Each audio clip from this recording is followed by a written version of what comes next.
Once upon a time in a small, vibrant town nestled between rolling hills and lush forests, there lived a girl named Elara. With eyes like the morning sky and a smile that could light up the darkest night, Elara was known for her kind heart and gentle spirit. She spent her days exploring the wonders of nature, dancing through meadows adorned with wildflowers, and listening to the symphony of the forest. Her laughter echoed through the valley, drawing the curious creatures near. Elara had a special bond with the old oak tree at the edge of town. She'd sit beneath its ancient branches, whispering her dreams to the wind and sharing secrets with the birds that nested within. Her compassionate nature extended to everyone she met. And she found joy in lending a helping hand.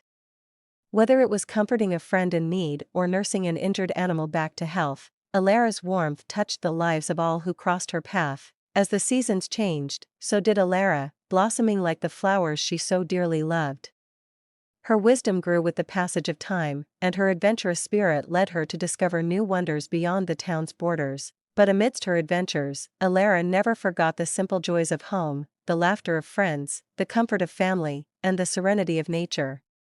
And so, she continued to inspire others with her kindness, leaving a trail of happiness wherever she roamed.